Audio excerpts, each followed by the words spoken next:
It's Brian Preston, the money guy. This resembles me. We just moved from Bo, who's in his 30s, to myself in my 40s. These are the best states to build wealth. Now, here's what I think is interesting when you're in your 40s. Hopefully at this point you've gotten traction in your career. You're past the messy middle of the fact that in your 30s, in your 20s you're definitely broke. In your 30s you're struggling. You're not broke necessarily from an income standpoint. You're becoming less broke. But you have so many things pulling at, the house purchases, the kiddos.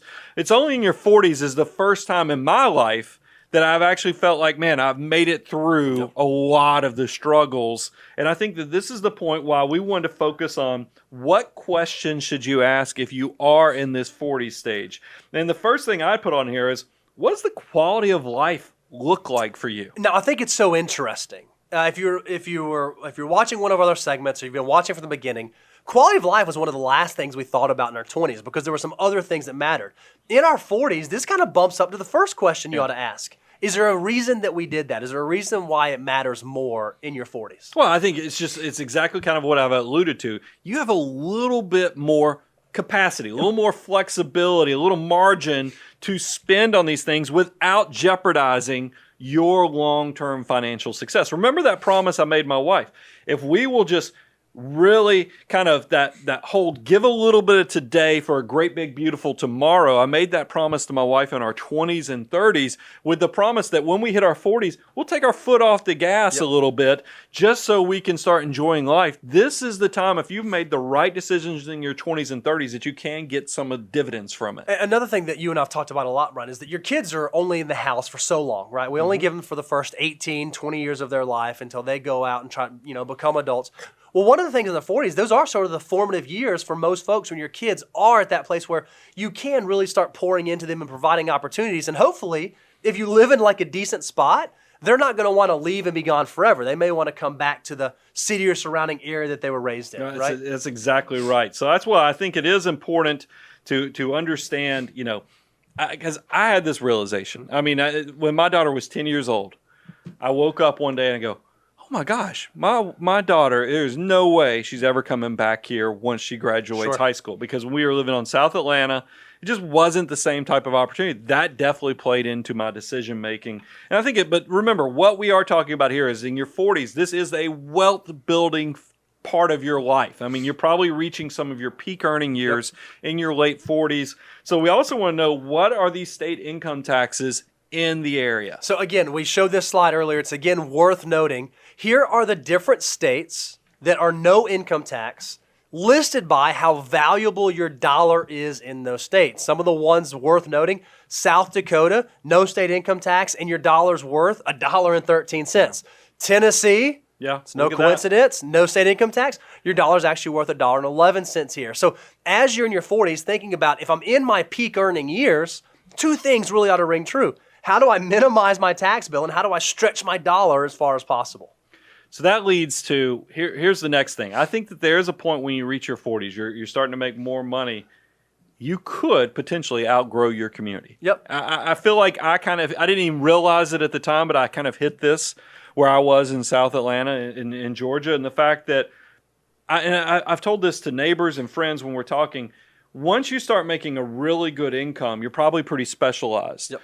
Your opportunities, just like if you were in a community making a good income, if you lose your job, you're probably going to have to move out of state to find a similar opportunity. Well, it might be the same thing to get to that position. Yep. You have to look and say, what specialized things are in what parts of the country that I can actually benefit from? Yeah, the question that we listed was how many high income opportunities or how many specialized opportunities exist in the area. Because, here's what, go see how many Fortune 500 companies are in different parts. And we'll talk about that under resources in a minute.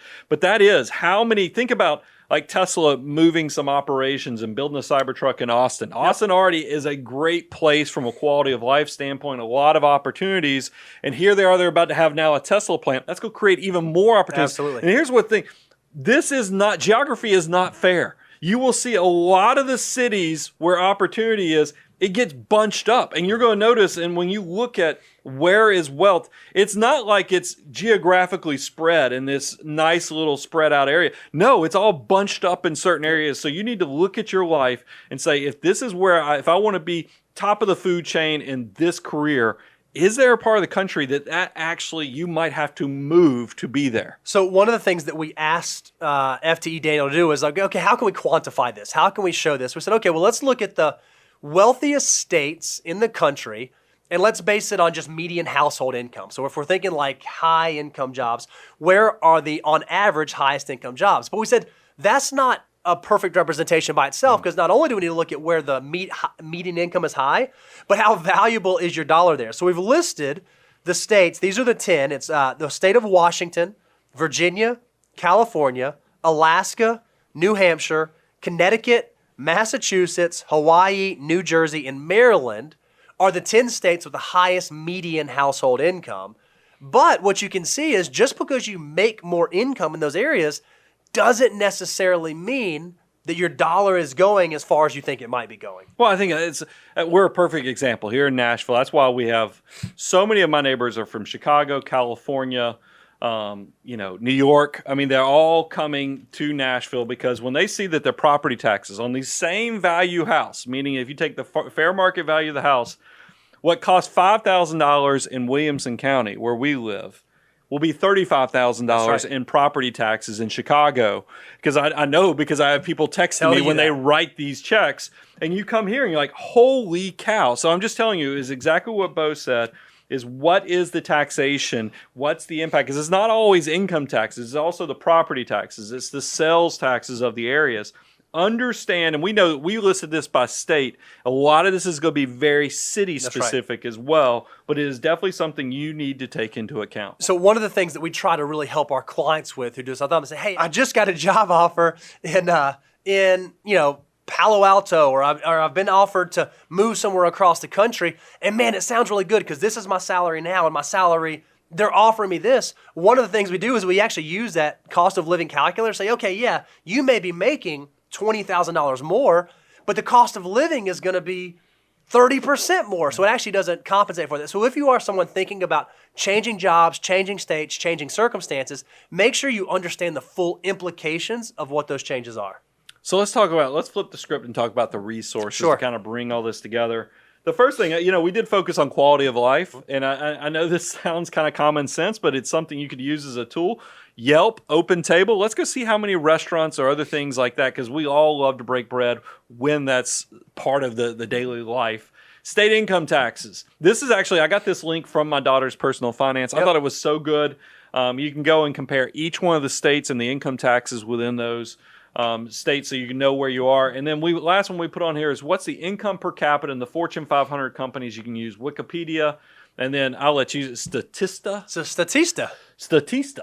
So, so those are resources you can go check out to make sure you understand how far your money will go, as well as what's the opportunities that you can play off of.